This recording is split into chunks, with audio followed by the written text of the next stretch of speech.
Namaste, Namaskar everybody. We'll start with a prayer. This is on page 196 of this book, The Universal Prayer, the second one on that page. This is from Mukundamala Stotram, a very famous hymn composed by Kulashekara. Kulashekara was one of the alvars, 12 alvars. Let me check with the middle one on page 196. Nasta dharme navasunichaye naiva kamopabhoge yad bhavyam tad bhavata bhagavan purvakarmanurupam etat prartyam mama bahumatam janma janmantarepi tat padambhoru yugata nischala bhaktirastu. O Lord, I do not seek so-called meritorious acts, neither do I seek wealth nor enjoyment of the objects of desire. Let that which is inevitable fall to my lot according to my previous karma. But this much is my cherished desire, that I should be endowed with love, devotion, unshaken for the lotus feet in this life, as well as in lives to come. Om Shanti Shanti Shanti.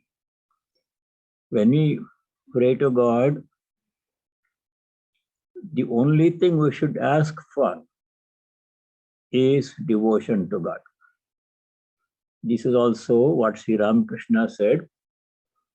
O Divine Mother, I don't want the 8 occult powers. I don't want bodily comforts. I don't want name and fame. I want only pure devotion to thy lotus feet. This prayer he said. Same thing was said by Chaitanya Mahaprabhu also, the great teacher of bhakti. I don't want wealth or fame or a beautiful spouse.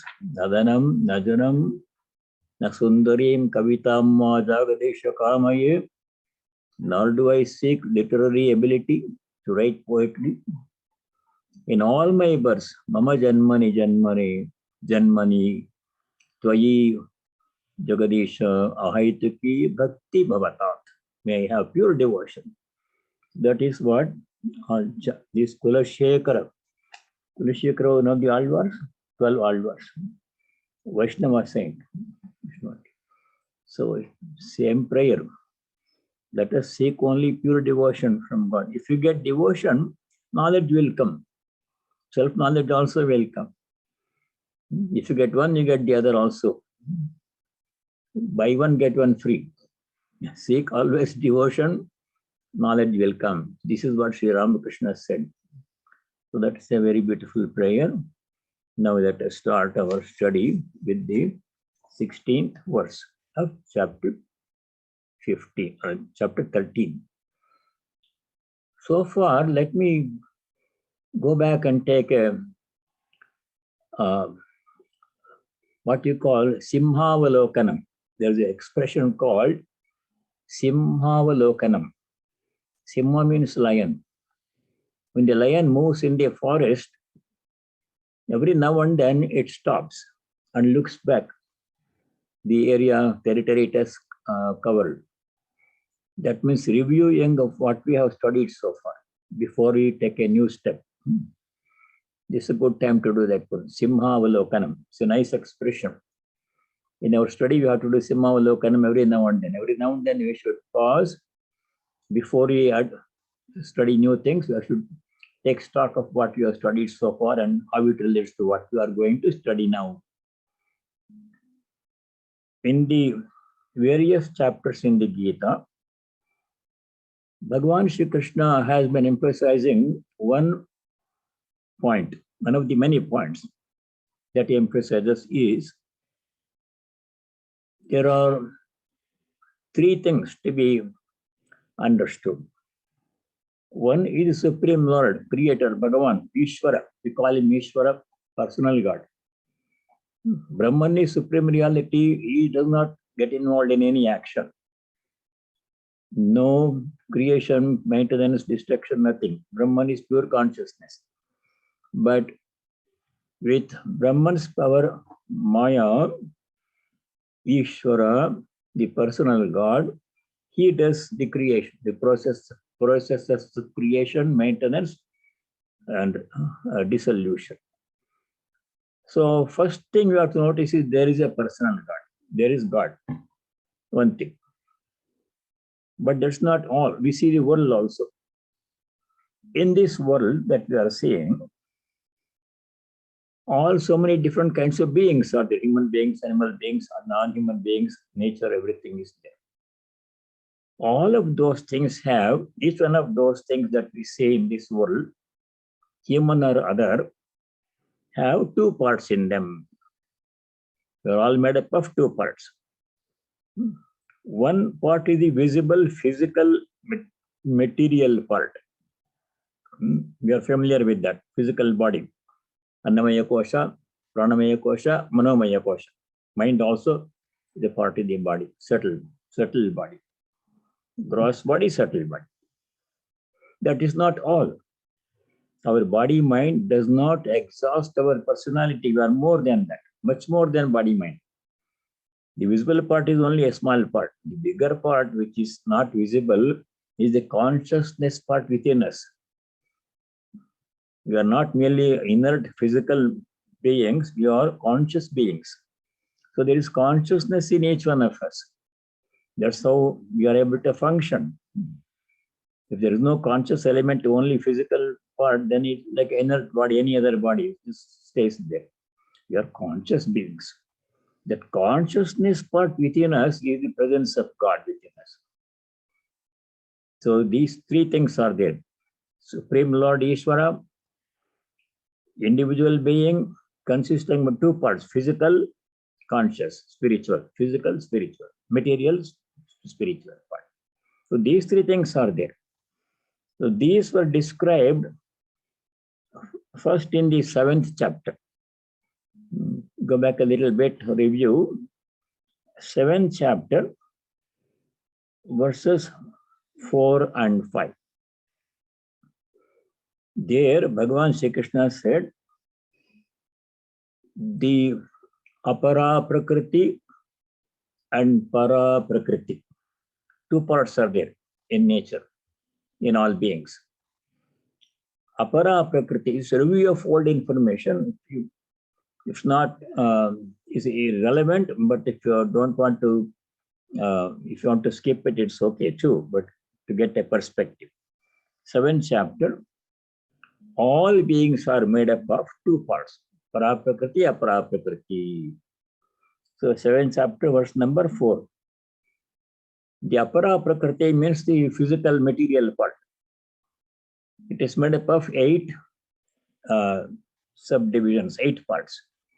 Bhumira po nalo vayu kammano buddhi revacha ahankara iti yamme binna prakriti rashtadha. This verse number 4 in chapter 7. Bhumi apa nala vayu kam. These 5 are the 5 elements: earth, water, fire, air, and space. The 5 elements, Mahabhutani, subtle elements. Kam mano buddhi. No, kam mano buddhi ahankara. Kam means space. Buddhi, intellect, thinking part in us, discriminating part in us. Mana, the mind, which controls sense organs. And avyakta. Buddhi avyakta, unmanifested. Those 8 things constitute the physical material part called apara prakriti in chapter 7. But that is not all. There is a para prakriti also within us, conscious part in us. That is in sloka number 5. Apareyametastvanyam buddhim me apareyametastvanyam jivabhota mahabaho yayedam dharite jagat. Apara Prakriti. That is the consciousness part within us. That is Jiva Bhota, supports life in us. We are living beings because consciousness is there. That is Para Prakriti. These two. And then above these two, God is there. God, individual, two parts, physical, material. This much you know. If you don't remember the slokas, it's okay. Just this much you know. Three things are there. God, Supreme Reality, God, Creator, and individual being. Individual being is made up of two parts, physical material, spiritual consciousness. That is in 7th chapter. Now, we go to 13th chapter. There in the beginning, sloka number 1 to 5 or 6, 1 to 6. There, Bhagavan talked about two parts, Kshetra, Kshetrajna. Kshetra is the physical part, material part that we see. Kshetrajna is the consciousness part within us. Apara Prakriti, Para Prakriti, Kshetra, Kshetrajna. Different terminology, different ways of using that same. Above Kshetra, Kshetrajna is Paramatma, Supreme Reality. These two are his powers. So Kshetrajna is the knowing principle, conscious principle within us. We all have that one. Then we go to later in the 13th chapter, sloka number Purusha Prakriti. Where does it come? No, 19. We are not gone there yet, but I'll give you the picture, big picture. Sloka number 19. There are two parts again. Prakriti, Purusha. Prakriti is the material, physical part which you see, and Purusha is the consciousness part. Above these two is Parameshwara, Supreme Reality. So one idea expressed in different ways using different terminologies. So no need to be confused. So now, that's where we are now. Let us go back to verse number 16. The Supreme Reality is being described here. And then you go to the two parts, Purusha, Prakriti. So verse number 16. We are describing here the Supreme Reality. These two are his powers. Purusha, Prakriti are his powers. So let us do 16. Avibhaktam cha bhuteshu vibhaktamiva cha sthitam bhuta bhartr cha tagnyayam grasishnu pravavishnu cha. Is describing the Supreme Reality. What is that one? Avibhakta. This vibhaga means to divide into parts. Avibhakta means indivisible, cannot be divided into parts. The nearest example to Atman or pure consciousness is space, which is a physical reality, space. Just like space, this consciousness cannot be divided into parts. Can't divide space into parts. But it appears to be divided into parts in different containers. Space in this cup appears to be separate from space outside the cup. It's not different, same one space. But there is an appearance of separation because of the association with the cup. The cup is 8 ounces capacity, space is 8 ounces capacity. The cup is circular in section, space is circular in section. Like that one. The quality of the cup seems to have been taken over by the space. Really, it is not. Space has not changed at all. Space is not 8 ounce capacity, space is not circular or rectangular. So no shape, no space, no quality, nothing, no smell, nothing. So that is the description of the reality within us. the divine presence within us is, it appears to be divided into separate parts. I am separate, you are separate. Bodies are separate, but the consciousness is not separate. Same consciousness in me, same as within you, same as outside all the bodies. Vivaktam cha bhuteshu vivaktam eva. Viva means as if vivaktam, as if divided it appears. We should not be confused. The divine presence within me is same as divine presence within all other people, animals, plants, and things.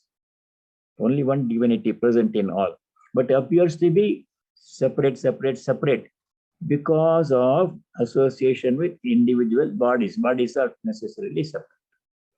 One God present in all. That's the main point in the Sloka is one divine presence in all the beings in the whole universe. It may be the sun, it may be the moon, it may be a person like me, it may be a chair, it may be the earth, it may be water. One divine presence in all. But the bodies are all different. Every body is different from everybody else. Body means any being, not only human being. That is the point to be taken here. You are dealing with the same reality, no matter with whom we are dealing. That is the basis for Samadharshitva and all human relationships. So vivaktam cha bhuteshu vivaktam iva sthitam. Appears to be divided in different beings, but it is one, indivisible. And that reality is, Parameshwara is Bhuta Bhartru. Bharta means one who support. Bharana means to support, uphold. It upholds all the beings. Because of divine presence within us, we are all functioning as individual beings, doing all kinds of things, good and bad things. Because of divine presence within us. If that is not there, nothing functions. So because of the divine presence within us, all beings appear to be functioning. Both above, he supports all activities, supports all beings. Tat jnayam, that is to be known. God is to be known. Grasishnu Parvavishnu cha. Grasishnu means the one who absorbs everything at the end of this cycle. Everything goes back and merges into God. We all came from God, all beings, whole of nature. It is sustained by God for some time, and then everything goes back and merges into the same reality from where we came. In a rough way, gross manner, we can say, take the earth, for example. All the beings, not only people, animals, plants, and inanimate objects like chair and everything, from where did they come? From the earth, right? The food we eat, of which body is made, comes from the earth. The wood comes from the earth, trees. And when they function separately for some time, and afterwards what happens? Where do we go? Back to the earth, right? In the same way, whole universe originates from the divine, sustained by the divine for some time, and goes back and merges into the same divine. Grasishnu receives everything back. This idea has come before. It is also in the Upanishad, it is also in the Gita also, it has come. It has come in the 10th chapter. 10th chapter, verse number 20. There, Bhagavan Shri Krishna says, I am the beginning, I am the middle, and I am the end of everything. Bhagavan is saying. 10th chapter, verse number 20. Ahamatma Gudakesha Sarva Bhutashayastitaha. 10:20. Ahamadishcha Madhyam cha Bhutanam Anta eva cha. This one area, try to understand. Let us understand. God is the beginning, source, origin. Adi. Adi means beginning. Madhyam is the middle. Middle means supporting. When we exist in this form. Anta means end. Everything, we all go back. We all came from God. We are sustained, supported by God. We function because of His presence. And you all go back and merge into God when you get liberated. Liberation means going back and merging into God. So that is 1020. Ahamatma Gudakesha. Gudakesha means Arjuna. One who has conquered sleep. Gudakesha. Ahamatma Gudakesha. Sarvabhutasha Yasthitaha. I am present in all the beings. All beings. Aham Adihi. Cha Madhyam. Cha Anta Evach. Bhutanam Anta Evach. I am the beginning. I am the middle, I am the supporter, I am the end, I am the recipient. Everything comes back and merges into me, Bhagavan is saying. So that is same idea here. Grasishnu Prabhavishnu cha. Prabhavishnu means one who generates everything, gives rise to everything. God gives rise to everything. All creation comes from God, is supported by God, and everything goes back and merges into God. This idea comes again and again. It has come again in several places. We'll just 20s enough, just to get the idea. Avibhaktam cha bhuteshu vibhaktamiva cha sthitam bhuta bhartru cha jneyam grasishnu prabhavishnu cha. In all, this is same reality abides undivided, avibhakta. Yet it seems to be divided, vibhaktamiva, just like space. Vibhaktamiva cha sthitam. The knowable, that means the Supreme Lord reality, is the sustainer of being. Bhuta Bhartru, sustainer of everything. Without his power, nothing can function. Sun cannot shine, moon cannot shine, water cannot flow, nothing happens. People cannot live, beings cannot live. Without God's power, everything is made by his presence. Then the Sishnu Prabha Vishnu, sustainer of being, their consumer, everything goes back and merges into him, and generator too, when you produce, everything comes from that one. Source, sustainer, dissolution. God only remains all the time. Beings come and go. The temporary nature of all the beings is another point to be noted here. Okay, then now we go to verse number 70. Jyotishamapi tajyotihi tamasa paramuchyate jnanam jneyam jnanagamyam hridi sarvasya vishtitam. Jyotishamapi tat jyotihi.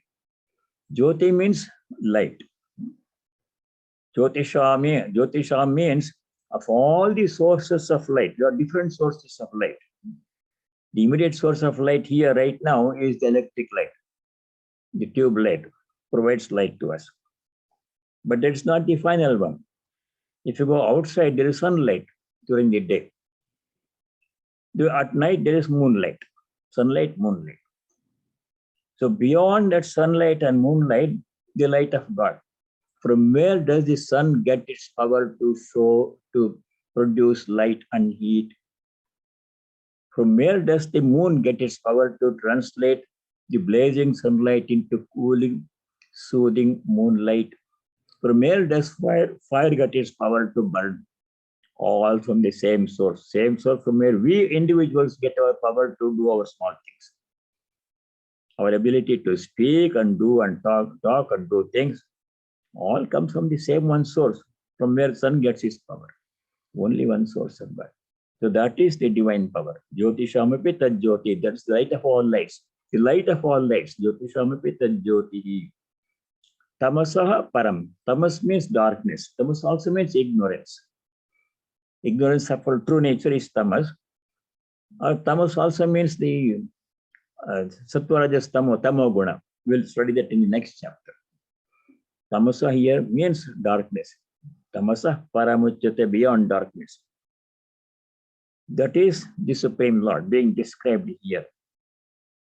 The source of all power is God.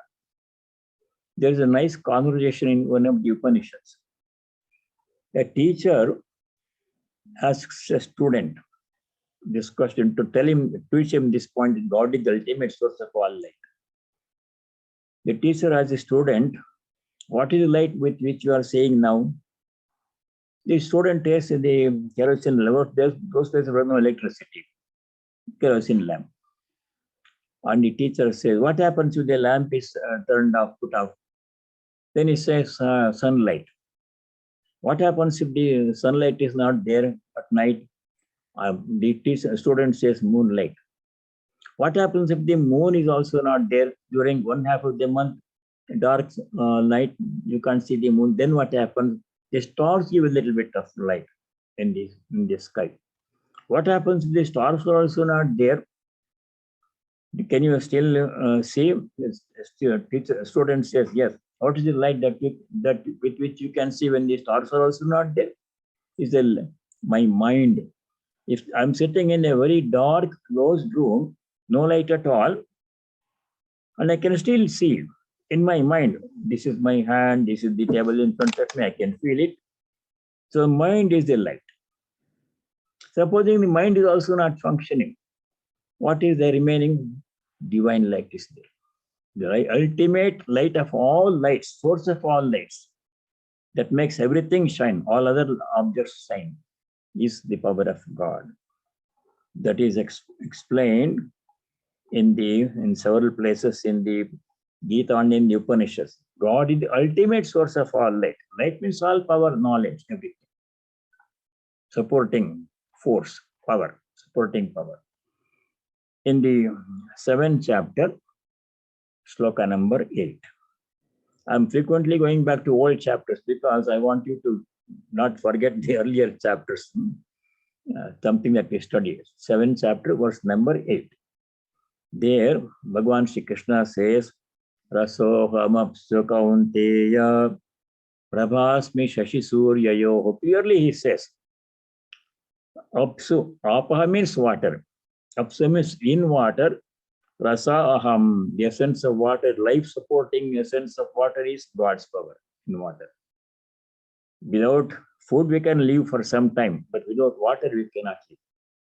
So that what is the power that sustains life in the body? Water.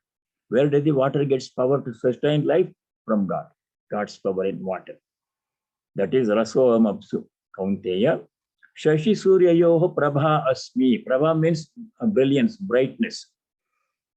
Shashi means moon. Surya means sun. Where do the moon and sun get their light, power to shine? God's power. Shashi Suryayoho Aham Prabha Asmi. I am the brightness in the sun and the moon. And then we are going to study the same thing in the 15th chapter more clearly. There, in chapter 15, there is one verse number 12. We'll go to that later, but I shall mention it now. Chapter 15, verse 12. There, Bhagavan Shri Krishna says, Yavat sanjayate kinchit sattam sthavara jangamam. Yada adityatam tejo jagad bhasayate kelam yachandramasi yacha agnau tattejo vidhi mamakam. Chapter 15, verse 12. Yada adityatam, aditya means sun. Aditya-gatam teja means the brilliance in the sun. Akhilam jagat bhasayate, which illumines the whole world. Sunlight. That power in the sun, light in the sun, I am that power. I am that light. God is saying. Yada aditya-gatam tejaha jagat bhasayate akhilam. Akhilam jagat bhasayate. Whole world is illuminated by the light of the sun, and that light, the sun gets its light from God. I am the source of that light, Bhagavan says. Yachandramasi. Chandrama means moon. In moon also there is power to produce light, convert sun's light into moonlight. That power in the moon is also because of God's power in the moon. It's God that makes the moon able to convert blazing sunlight into soothing moonlight. Yachandramasi yacha agnau. Agni means fire. What makes the fire able to burn everything? God's power in the fire. Tattejo vidhi mamakam. That teja, I mean that brilliance, that power is mamakam, is my power. God is saying. So people are sometimes, they are very proud. Oh, I can do this one. I'm so powerful. There are these weight lifters. They can lift 500, 600 pounds. But where did that power come from in their body? God's power in their body. It's all God's power. So that is the idea here. Jyotishamapi tajyotihi tamasah paramachyate. Beyond all darkness, all power, all light comes from God. Everything. In the Upanishad also, same thing is explained. This one particular mantra that I mentioned several times comes in several Upanishads. It comes in Katha Upanishad, in the Mundaka Upanishad, in the Shvetashvatara Upanishad. Some other places it may also come, I don't know. But that mantra is a very important mantra that says the same thing. There it says, there's also a Bengali song in that one. Nai Sorjo, that one. The sun does not shine there, that one. In the Upanishad it says, Na tatra suryo bhati, na chandra tarakam, nema vidyuto bhanti, kuto yamagnihi, tameva bhantam, anubhati sarvam, tasya bhasa sarvamidam vibhati. Very important sloka. In the Hindu temples, when they do puja, the priest chants this mantra when waving this light, Nirajanam, Arati. But many people don't follow that one. But this is the mantra he chants. Among the many mantras, this is the one he chants. Natatra Surya Bhati. There means in God. Sun cannot make God visible. Sun's light comes from God.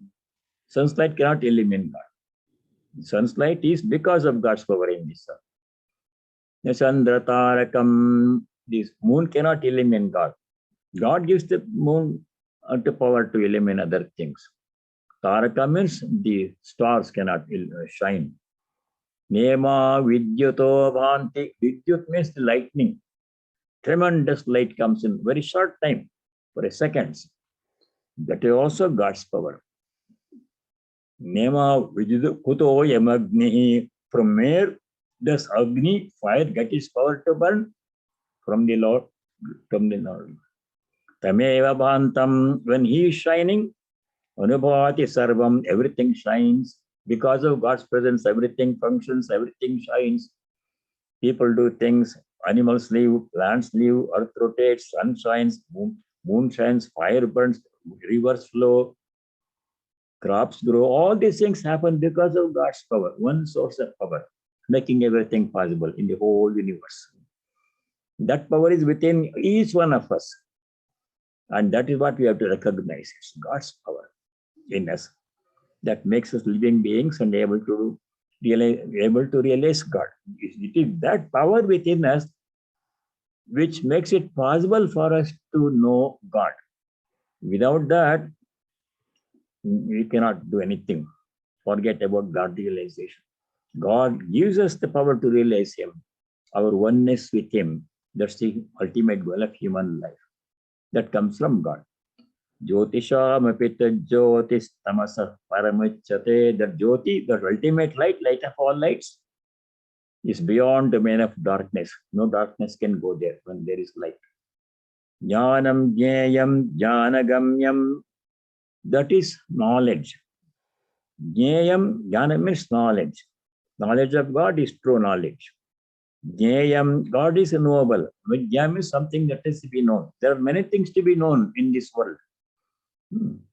So many things, in the infinite number of things that we can spend our time knowing. Newspaper, television news, everything, so many things. There are constantly news is coming 24 hours. But are they all worth knowing? How important is the news that we read in the newspaper? Tomorrow it changes. Every day new news comes. Yesterday's news is already obsolete. So that is not worth knowing.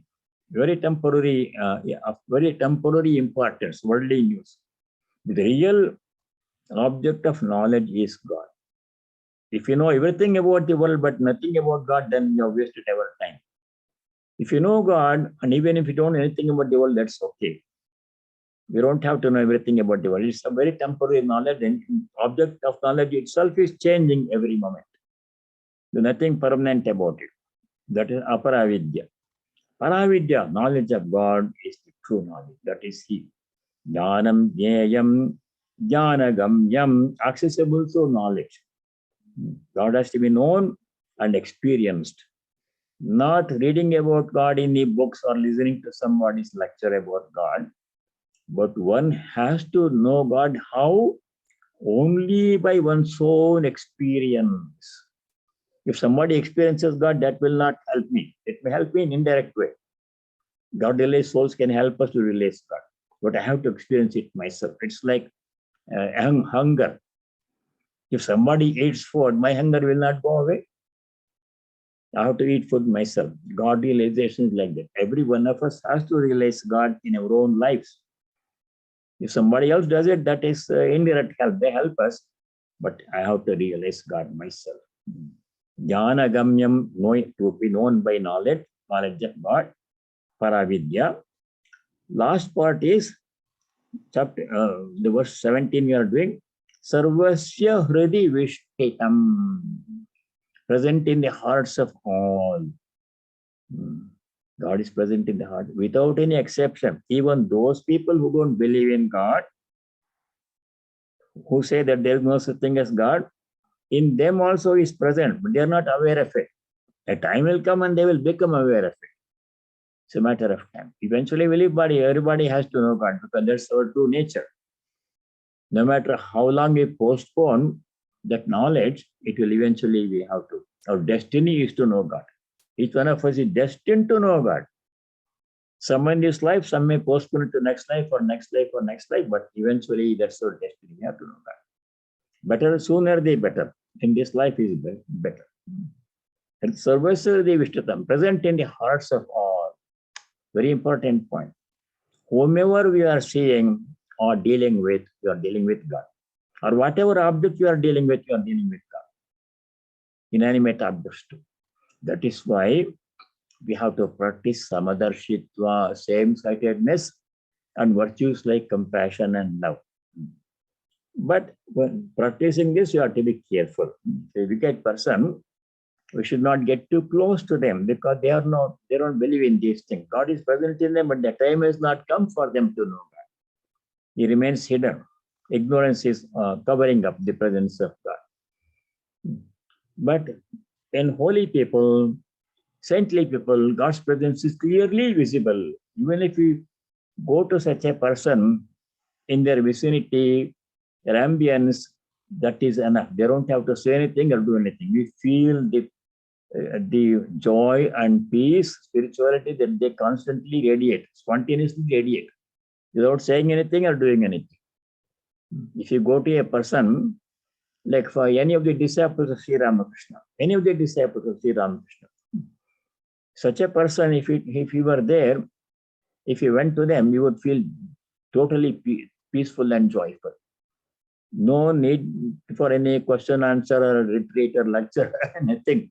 Their presence itself radiates spirituality, peace and joy. People who have known God. That's why Sri Ramakrishna again and again emphasizes the importance of holy company. Sarvasya Vishtitam, present in all. So we have to become aware of God's presence within us. He's present in us now, but you are not experiencing His presence. You are only experiencing body and the mind. But it's a temporary ignorance. Goodness is this ignorance of true nature is temporary. It can be removed. We can know God. We have to know God. We experience God. We experience oneness. That's the goal of human life, purpose of human life. So that is the starting point. This Sarvasya Vishtitam, present in all, in the hearts of all. That comes in several times, places in the Gita. It's present in the hearts of all. In the same chapter, 13th chapter, verse 27, Sri Krishna said the same thing. Samam sarveshu bhuteshu tishtantam parameshwaram. Sarveshu bhuteshu, in all the beings, no exception. There is no fine print except in such people. No. In everyone, God is present. Sarvas samam sarveshu bhuteshu tishtantam parameshwaram. God is present. Parameshwara is present. Vinashyatsu avinashyantam. 13:27. We'll go to that later. Vinashyatsu. The body's containers are perishable, but he is imperishable. Avinashi. Vinashyatsu avinashyantam. Yah pashyati sapashyati. He who sees, he sees. Those who have the vision to see God in all, they see God in all. They don't pay so much attention to the container. The body mind is the container. God is the content. So if you go to a holy person, he will not look at your what you are, from where you are born, what language you speak, how much money you make, what work you do. They don't bother about. They see God in you. That's why you have to see seek holy company. If they see God in me, because they can see God in everyone, then that enkindles my awareness of God's presence in me. That helps me. Supposing I were a God realized person, I could see God in all, supposing. Then if I saw you, my seeing God in you makes you able to become aware of God in you. You become aware of God. I make that awareness possible. That's holy company. 12 people can do that. That is why we have to make this special note at this point. That is 13:27, the same thing comes. Excuse and then me, it came in. Can you repeat that, please? See this last sentence. Last sentence, if you go to a holy person, the holy person can see God in me. I'm not aware of God's presence in me. I'm only aware of body mind. But a holy person, if I go to him, he will see God in me. He can see God in all. So his seeing God in me enables me to become aware of God in me. I become aware of God because he sees God. He makes it possible. Awakens my awareness of God's presence within me. That's the importance of power of holy company. That's why Sri Ramakrishna says, seek holy company again and again. Because they see God in us. They are able to see God in everything. That's why he's a holy person. Such he or she is a holy person. When they see God in me, that reminds me of God's presence in me. It makes me possible to become aware of God's presence in me. That is the power of holy company. So holy company is just any devotee of God, right? Just who's a part of Vedanta. All devotees are holy company. Generally, yes, because they're all at least trying to know God. If they're not seen God yet, if not realized God, like people like us, we have not reached the goal of God realization, but we are trying to. Yes. That itself is enough. We are on the right path, seeking God realization. So that is also benefit. Other company of other devotees, each other's company helps each one of us. So when you do a class like this, all of us get benefit mutually from each other, because a person like you and all the other people, Bachubai and Devashish and Tungamami and Betty Koshi, Brahm Koshi, Devi, all of those people who are sitting in the class right now, watching from your home, you're all supporting each other, helping each other, because they're all thinking on the same subject about God. We're not talking about worldly matters in this class. That's the benefit. All devotees also help each other, holy company. But if you really see a holy person, like Sri Ramakrishna or Bhagavan Ramana Maharshi or any of the disciples of Sri Ram.Swamiji or whatever, anybody, immediately you will feel the presence of God. Immediately, the power is infinite. So the Hridaya Surasya Vishtitam, you have to remember God is present in all the time. That came in the 6th chapter also, Sloka number 30. Yo mam pashyati sarvatra sarvam cha mai pashyati tasyaham na pranashyami sasame na pranashyati. He who sees me in all and sees all in me, to him I am never lost. 6:30. And very clearly it comes in the 15th chapter. There, Sloka number 15, chapter number 15. 15, easy to remember. There, Bhagavan Shri Krishna says, Sarvasya chaham hridi sannivishtam. Sarvasya hridi aham sannivishtaha. In the hearts of all, hridi means in the heart, Hridaya. I am present. Aham Sannivishta. Directly he says, I am present in the hearts of all. And then the 18th chapter also it comes, Sloka number 61. You don't have to worry about the numbers. Just remain, the idea comes and again in the Gita. 1861, Bhagavan Sri Krishna says, Ishvara Sarva Bhutanam Hriddeshe Arjuna Tishtati O Arjuna Sarva Bhutanam Hriddeshe. In the hearts of all the beings, Ishvara Tishtati, God is present. Is present. See, there's absolute truth. That is what mentioned here. So what we have to do, how to use this information? When you receive somebody, remind yourself, God is coming to me in the form of this person. Anybody in your family, relative, or unknown person, or Vedanta center, anywhere you go, or in the shopping center, the checkout clerk in the grocery checkout line, in all of them he is present, playing that part in your life. They may not be aware of it. Don't start any discussion. God is present in you. If you say, the big argument will be there. They think you're crazy. So there's no need to tell anything anybody. It's in your mind. You recognize God's presence. The moment you start discussion, telling somebody about God, then you'll get into trouble. So no need to talk, except among people like ourselves in our class, because you are interested in the same thing. Other people, no, better not to say anything at all. So we go to next verse. This verse number 18. The concluding verse of this section.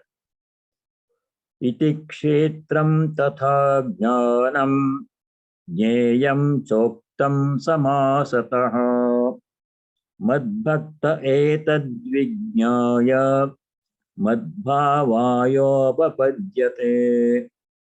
Iti kshetram tatha jnanam jneyam samasataha uktam. Samasata means briefly.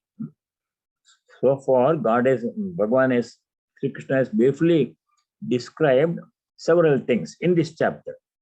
Kshetra, and then Jnana, then Jneyam. Kshetrajna also has come briefly so far. In verse number 1 to 6, 1 to 6 in this chapter, Bhagavan had described Kshetra, the 24 cosmic principles that Sri Ramakrishna refers to in the gospel every now and then. These are all described in the one sloka in chapter 13, sloka number 5. Mahabhuta nyahankaro buddhi rajyaktameva cha indriyani dasha ekam cha.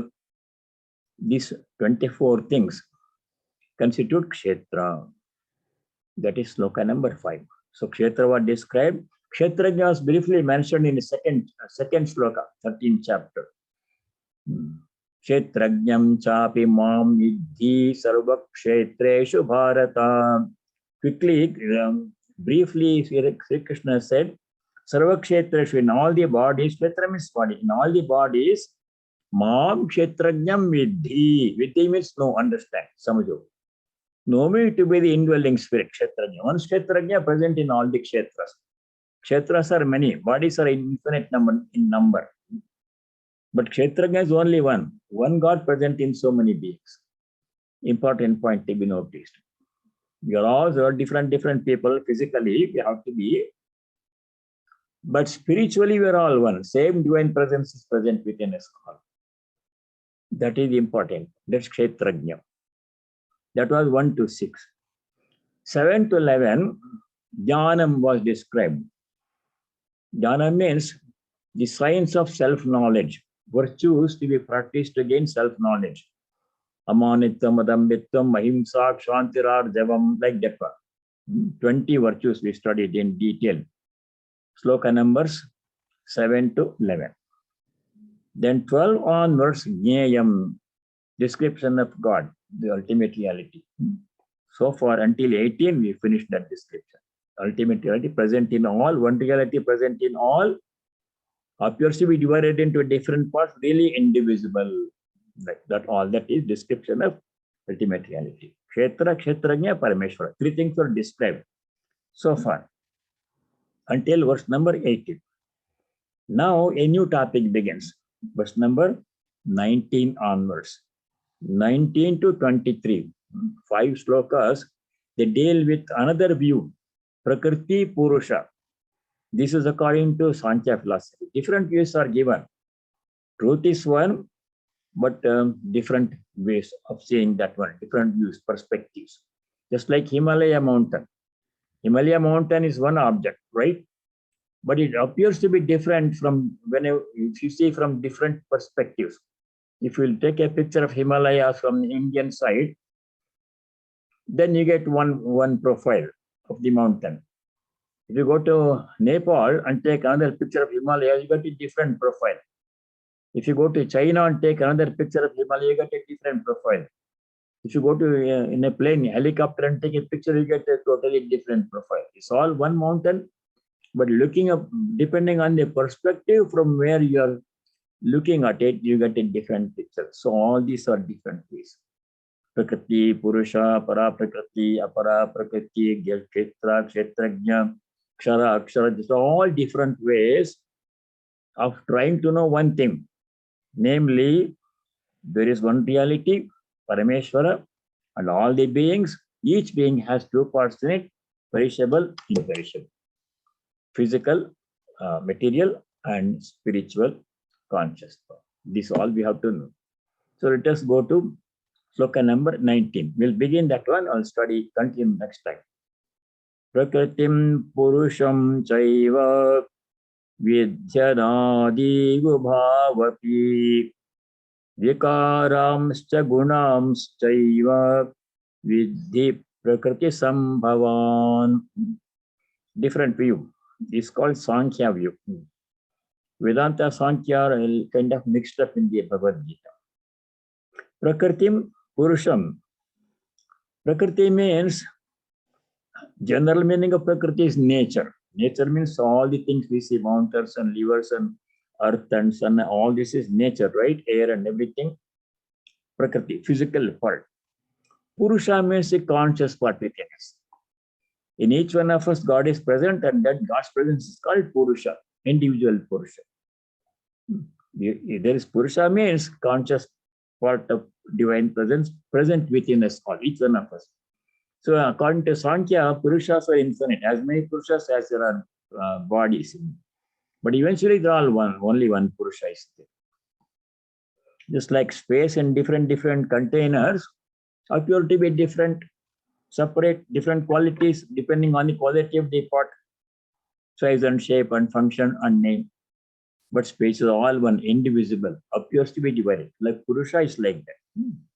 Many Purushas can be seen, but eventually only one Purusha, cosmic Purusha, Paramatma.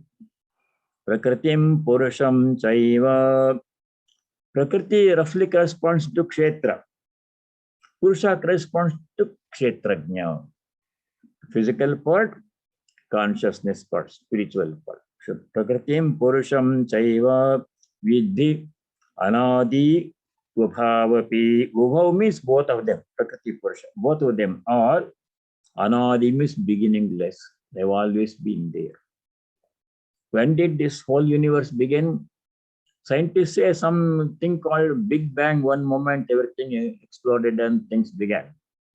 But really, when that Big Bang happened, also we don't know exactly if it happened. There are different views about this one. One view is about gradual evolution. Another view is sudden explosion. In the Taittiriya Upanishad, gradual evolution is stage by stage evolution is described. First of all, there was only Atman, nothing else, pure consciousness. Only Atman was there. No universe, no world, no space, no time, no beings. Atmanaha. From Atman, space was projected. Akashastam bhutaha. Akasha means space. A field was created where everything can happen. There was not even space before that. Only God was there. Atman was there. Atmana akashastam bhuta. First projection was space from Atman. When space is there, other things can happen. Akashad Vayuhu. From space, when space came into existence, Vayu, air also came into existence. Air requires a space to be present. Air has to be present in a space. So space must be there before air can come into existence. Vayor Agni. When air comes into existence, heat also generates. Agni comes. Agnerapaha. When fire comes into existence, then water also was created, next stage. Apa means water. Adhyah Prithivi. When water came into existence, solid matter, Prithvi, came into existence. Prithivya Oshadhayaha. When earth came into existence, the plants grew, plant kingdom came. Oshadibhyo Annam. Plants produced food. Annat Purusha. From food, all the beings, human beings, animal beings came into existence. Like this, gradual evolution is described, one view of creation, but then different views are there. So if you ask when it began, we don't know. Supposing you are dreaming, in dream, we don't ask the question when it began, we assume it was always there. In dream, we don't know when the dream began because we don't even know it is dream. We assume it was always there. Like Anadi, the origin cannot be traced. The immense origin of this universe cannot be traced. Prakritim Purusham Chaiva Vidyanadeva Bhava Yugo means both of them. Then, in Prakriti, the material part of this universe, Vikaram Segunam Chaiva Vidhi Prakriti Sambhavan. Vikara means all transformations. 6 transformations we have studied before. Remember them? Shadvikaras. Those 6 changes that we have studied before, they happen in Prakriti, material part. What are they? To recapitulate, first thing is Janma. They all come into existence at some point. You take the human body, perfect example of these 6 changes. Human body was not there before. At some point in time, which I call my birthday, date of birth, this body came into existence. First thing is, what happens is Janma, first Vikara. Then Vriddhi, second thing is growth, everything grows. You look at the baby was born on a certain day, and when it born, we see it growing rapidly. Every month the baby is weighed to see whether it is gaining weight or not, and height is also measured. So it grows, Vriddhi, everything grows. Then third thing is Asti, remains for some time, finite duration of time. All beings remain for a finite duration. Something live for a long time. Some animals live for more than 100 years. And some animals live for only a few months, a short time. And some subatomic part live only for a very fraction of a second. That's all their lifetime. They disintegrate. Like that, duration varies, but everything is for a finite duration of time. Asti, Janma, Vriddhi, Asti. Then fourth chain that happens is Vikara. We are studying Vikara here. All bodies go through the 6 changes. Fourth things that happen is Parinama, Purinamate. Parinama means changes begin to appear. Changes have been happening all the time, but we begin to notice changes. Middle age. A child is born, becomes a toddler, becomes a preteen, then becomes a teenager, then a young person, young adult, and then adult, middle age. And middle age comes, change, Parinama begins to be seen. Parinama is happening all the time, change. Parinama means changes. First was one small streak of white hair comes here. So we know that kind of changes. And they're all dimples, very nice, beautiful young person. And some line comes here. Dimple becomes the wrinkle. Like that one. That's Parinama. Then after the 5th change is Apakshiyate, Apakshaya. Yes, degeneration, downhill. After 50, yeah, things will change. Until then, something growth. then downward journey begins. Alpakshaya means degeneration sets in. Things begin to go wrong. All the systems begin to fail, show signs of fatigue. Last change is Nashyati, goes out of existence. These things are common to all, even the sun. Same thing happens to sun. Whatever happens to human body happens to sun, to the moon, to the earth, to whole galaxy. Whole galaxy also got out of existence. It is sucked in by the black hole at tremendous speed. Black hole is so powerful, gravity is so strong that it sucks in the whole galaxy also. The astrophysicists tell all these things, interesting things. So nothing is permanent. What is the message here? Why are we studying this one? We have to know one important thing. We should always be aware that everything in our life itself is temporary. Everything goes one day. We should not become attached. The message is detachment. The inference is, the message here is we should practice detachment. Nothing, we should not assume everything will be there because it is there today, it won't be there tomorrow. It need not be there tomorrow. Somebody whom we saw last week is not there today. The nature of life. So detachment. We should never become attached to things we have right now, including the body. When it will go, how long it will live, how in what condition it will remain, no way to tell. That is the message here. So everything is temporary, vikara, everything changes all the time. That happens in Prakriti, physical part of our physical, including the mind. Mind also changes. Memory goes away. For some people, dementia comes. Some people stay in good shape, sharp memory and everything. Some people, it changes. Gunam staiva. Guna means the three gunas that we are going to study in the next chapter, Sattva, Rajas, and Tamas. They qualify all the beings, including inanimate beings. Situations also can be sattvic situation. If you go to somebody's house or a gathering like this one, is sattvic environment here. Some people are sitting here, live audience, and some people are like you are watching home. It's a sattvic congregation of people assembled for a good purpose. Some people want to enjoy the Super Bowl game. It's a Rajasic type of thing. Oh, somebody does a touchdown, all people stand up and say, oh, and there is something to drink and something to munch, potato chips and Coke, whatever is there. It's a Rajasic environment. So environment can be Sattvic, Rajasic, Tamasic. And some other place, if you go where bad things happen, Tamasic environment. People can be Sattvic, Rajasic, Tamasic. Situations can be Sattvic, Rajasic, Tamasic. Objects can be Sattvic, Rajasic, Tamasic. Food can be Rajasic, Sattvic, Rajasic, Tamasic. We study that in the 17th chapter.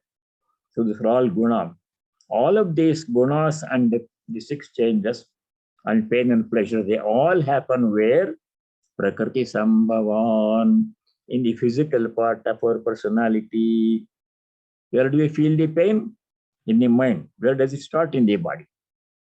Some problem in the body, mind experience, oh, I have a lot of pain, headache, or stomach ache, or whatever. All that happens in the physical part, Prakriti part. Atman remains unaffected. No pain and pleasure for Atman. No old age, no youth, no parinama for Atman. Does not become old, he is not born, he does not die. Body born, he gets born, takes birth and dies. Prakriti. But Purusha is permanent. The description of Purusha comes in the second chapter, verse number 20.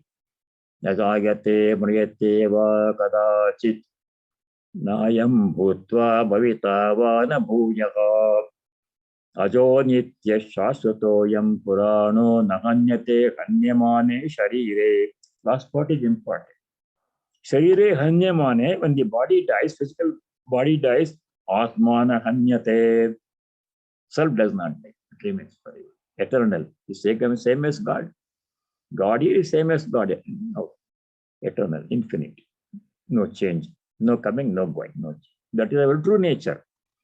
But if you identify with the body mind, then you are suffering. I have become old and I am sick. I have this pain, I have that pain. He insulted me. This happened to me. All this happens because of one error that the Purusha identifies with the Prakriti. I'm really the Purusha, the infinite, cosmic, pure consciousness. That's my true nature. I am that Satchidananda, even now. But I'm not aware of it. I'm only aware of the body mind. Whatever happens to body mind, I'm also thinking it's happening to me. I suffer, I enjoy. That ignorance has to be removed.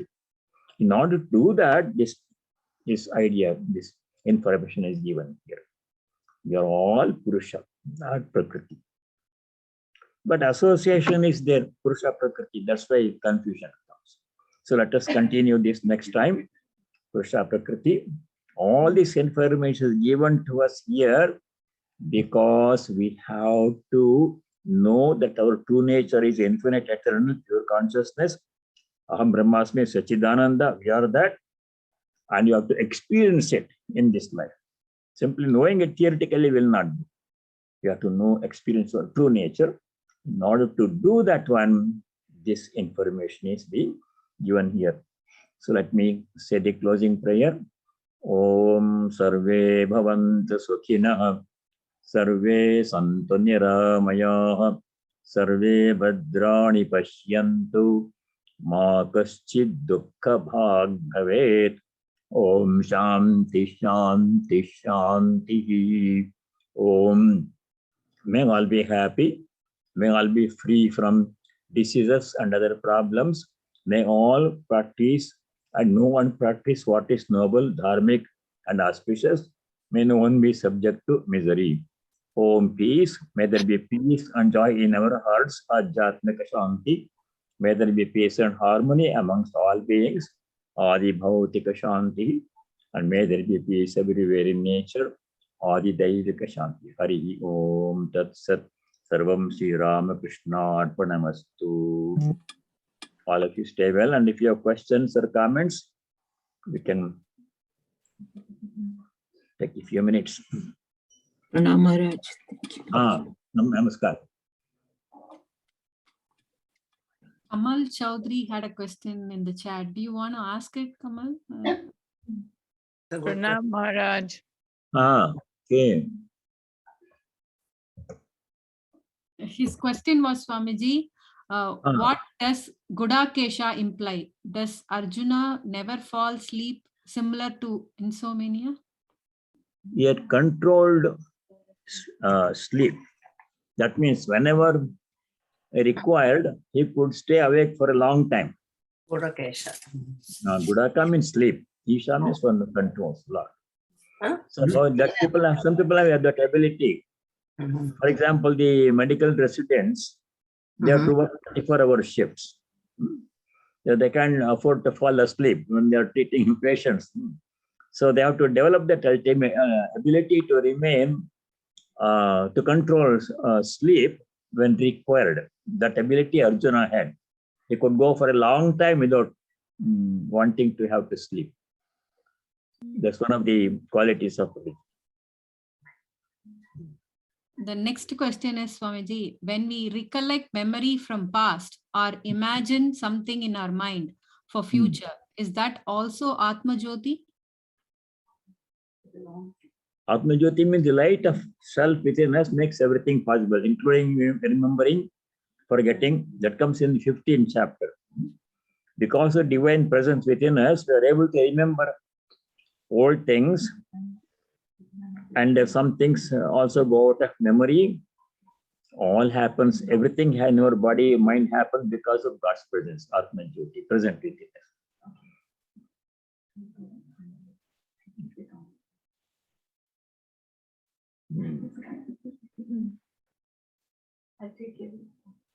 Meena ji, how are you? Meena Ghosh. 512. Maharaj, I'm from, I have a question. This is Manjusri from Raleigh. May I ask you? Manjusri, go ahead. I just want to have it. Yes, Maharaj, about Thakur's description of 24 principles in Kathamrita. Which one is the, which sloka 13, is the one? 13.5, chapter 13, sloka number 5, That is lists all the 24 cosmic principles. Mahabhutatma, Bhutanno, Bhutanyahangkaro buddhiravyaktamevacha indriyani dasha ekam cha pancachendriya gocharaha. 24 things are listed. So how is it 24? It's just saying 5 knowledge senses, 5 working senses and mind, and those, so how total is becoming 24? I would like, please explain. Okay. Chapter 13, sloka 5. Mahabhutani. 5 great principles. Mahabhutani. What are they? Described in the seventh chapter. Bhumi, Akasha, Agni, Apaha, Prithvi. 5 things. Space, air, fire, water and earth. If five Panchama Bhutas, basis of everything is made up of these 5 things. They exist in subtle form. Tanmatra, Sukshma Bhutas. 5. Keep on adding. Ahankara means the part of the mind, part of our mind which discriminates, which decides between good and bad, right and wrong. Ability to separate good and bad and right and wrong. Thinking power. That is that's Ahankara means ego. Sorry, Ahankara means ego. I am this person. That I consciousness. That is Ahankara. Mahabhutani 5, Ahankara 6. Ahankara means the ego sense. I am this person. Buddhi means intellect, the deciding part, discriminating part. How many? 7. Avyakta means unmanifest form. All the things were in, first of all, in unmanifest form, like a tree remains in a seed in unmanifest form. It's already there in the seed, small seed, but it won't be visible. If you open a seed, you won't see the tree there. But if you sow the seed and put water, then it sprouts and gradually becomes a small plant and a sapling and a big plant and a big tree. All that was already in the seed in Avyakta form. So whole creation was in Avyakta form. That is how many? 5, 6, 7, 8. Buddhi Avyakta. Indriyani Dasha. 10 Indriyas. 5 sense organs of perception, Gyanendriyas. What are they? Eyes, ears, nose for smell, and tongue for taste, and skin for touch. 5 Jnanendriyas. And 5 Karmendriyas, motor organs, through which action happens. Hands, feet, speech organ, organ of regeneration, organ of evacuation. That fire one. 5 sense organs of action, Karmendriyas. Got them? 10 Indriyani Dasha. Total 10 sense organs. And then 11th one, Ekam. Mind is also a sense organ. Controls all the other sense organs. And then last 5, Panchacha Indriya Gocharaha. Indriya Gochara means objects of the sense organ, sense objects. Form that eyes can see, sounds that ear can hear, taste that tongue can taste, smell that nose can feel, and things that rough and smooth, heat and cold, skin can feel. Objects of sense organ. If you had all these things, we'll get 24.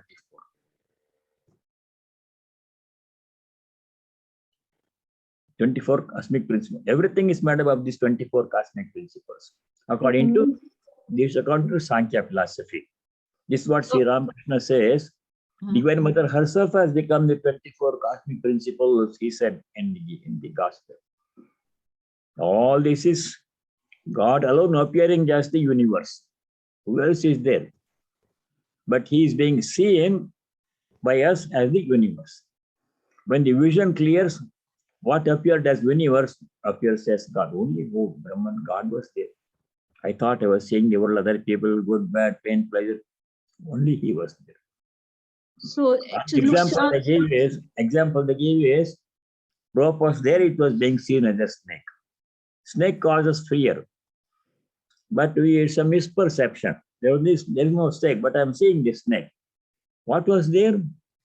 Only rope was there. Rope is like Brahman, snake is like the world. I'm seeing the world which is good and bad, suffering, pain, pleasure, other people doing good and bad things. It's all snake appearance. Really, it is not there.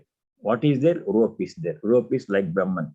No quality, no attribute, pure consciousness, like Ananda, joy. So to me, I mean, I'm a very common person. I don't have any knowledge of great thing, but it's very confusing. In order to really concentrate, only I see the bhakti, because this is all confusing. Everything is, I want to see God, but it's all, Bhagavan has made all this around me. So only way to get out of this whole maze is have bhakti, right? That's what I would say. If you can relate to personal God and love God, that's bhakti, then already made a good progress. Don't worry about philosophy. The Bhagavad Gita has two kinds of teachings in it. Adhyatma Vidya, Yoga Shastra. Adhyatma Vidya means explanation of, philosophical explanation of what we are seeing, of the universe, of creation. God is like this, world is like this. These are all different views. From different perspectives, they appear differently. It's not possible to say one thing definitely about anything. Philosophy is confusing. Don't worry about it. The Jnana Marga, they want to do all these things. Only those who follow the path of Jnana, Vichara Marga, I'm Brahmasmi, what is Brahman? I'm not the body, I'm not the mind, all these things will come there. But for you, people like you are very safe. You are in a very good position. Your personal God, you love the personal God, your devotion to God, you praise God, repeat God's name, your work is done. Don't worry about how the universe is made. When it came to existence, how many parts are there? 24 or 5? Some people say 20%, some people say 5. All that information is for those who are interested in it. So everything in Gita is not meant for everybody. So if certain parts of Gita does not appeal to you, then it's not for you. Follow that part of Gita which appeals to you, which you can practically do. My emphasis is on the Yoga Shastra. Sri Krishna says in many places in the Gita, Sri Krishna says, do this, do this, do this, don't do this, don't do this. That is where we can practice something practical. Where does it come? Many places in the Gita. Sri Krishna gives lists of things to do. Second chapter, Sloka 55 to 72. Series of instructions. Practice detachment, do your work properly, don't expect good results to come or success to come all the time. In success and failure, remain calm. In pain and pleasure, remain calm. These things we can do. That is important. What you do is important, not what we believe in. Some philosophy, somebody says this, somebody says that. That is for some people who are interested. It's not bad, but it's not for everybody. And the 12th chapter, make a note of this one. Chapter 12, verse number 13 to 19. Those are really important instructions. You can do all of that one. Some of that one, if not all.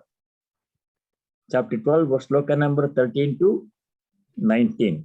Adveshta surabhutanam maitra karuna evacha. That means don't hate anybody. Dvesha means hatred. That you can do, you have to do. There's no philosophy there. Don't hate anybody. Plain and simple. If philosophy is God is present in everyone, so we should not hate.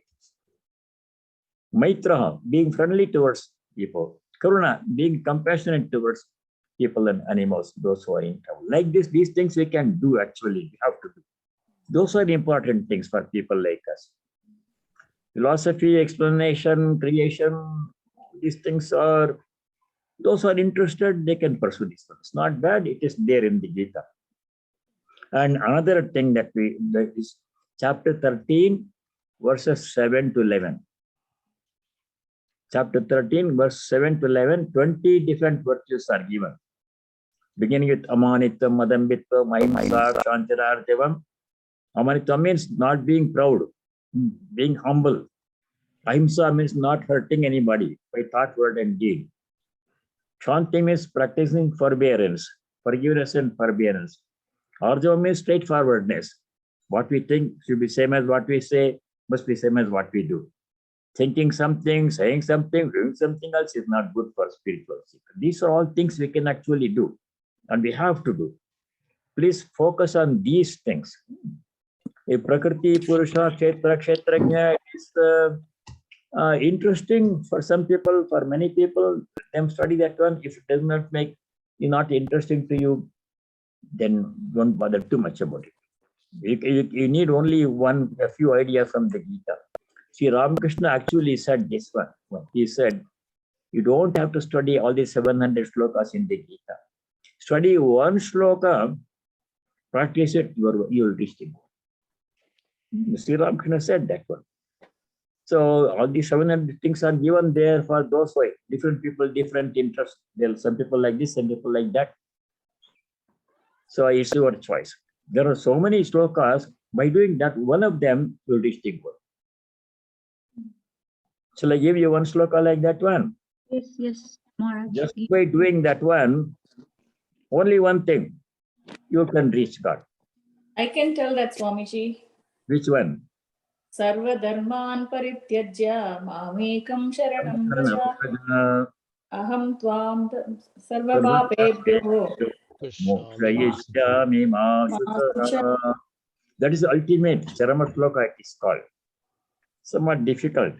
Total surrender to God. But something that we can do is 1846. One instruction only, not more than one. Chapter 18, verse 46, second line. Swakarmana tamabhyarchya siddhim indati manamaha. Siddhi means perfection, means liberation. You get liberation by doing all your work as puja. Swakarmana tamabhya, worshipping him, the Lord, by doing our swakarma, our duty. Everybody's duty is different as worship. What can be simpler than that? Don't worry about Kshetra, Kshetrajna, Prakriti, Purusha, all those things. Those who want, they can study. Bhagavan Sri Ramakrishna said, one sloka you take, practice it, you will reach it. Same thing about 9:27, chapter verse 27. Yat karoshi yadashmasi yadyogoshi dadasi yat tapasya sekauntaya tat purusha madarpanam. Whatever work you do, accepting bad work we should not do. Cheating, lying, stealing, that we don't do. Given up all those things. Whatever we do, offer it to God. That Purusha Madarpanam, everything I do is God's. Offer to God, my service, my seva, my puja. One thing. So there are many slokas like that. By doing that one thing, you can reach the goal. Thank you, Maharaj. Go ahead. I said thank you very much. This was good. Yeah, it's practical something. Yeah. And don't be deterred by all these various views and all those things. If you're interested, you can study them. If not, follow the practical instruction that you can follow. Anything that you can follow. So many things are given there. Thank you very much. You're welcome. Good. Debasish? Question? Swami, I had to leave. I'm sorry. Yeah, it's time. Everybody. Swamiji, Pranam. I know it is pretty long. It's already 3:24, so I'm not sure. But I actually had something to follow up that maybe you can discuss some other day about this personal God, the impersonal God, the Parameshwar or Ishwar, but that we can probably discuss maybe the next time. But one thing I just wanted to ask you for a comment actually. I liked the way you described the Sankhya thing, the Atman to Akasa to air, fire, water, earth, plant, all this. But I'm a little bit puzzled when you connect Atman to Akasha. How exactly? So is it like floating in the Akasha? Or projection. Atman, projected space, beginning of creation. It's a projection. Space is the basis for everything. Everything has to have a space where it occurs, where it happens. This one view, evolution view, given in Taittiriya Upanishads. But some people say there is no such thing as creation. It's all like a dream. There's nothing really happening. Nobody is there. Nothing is there. But you are seeing, just like seeing things in a dream. In dream, you see so many things, good and bad. We cry, we laugh. But when you wake up, really there was nothing. Nobody came, nobody went. I didn't cry, I didn't laugh. I was only alone, just sleeping. The whole universe is like a dream, they say, another view. So which view you will take is your choice. These things are helpful. Dream means ultimately not real. Why should I bother so much? All the pain, pleasure, what he did, what she did.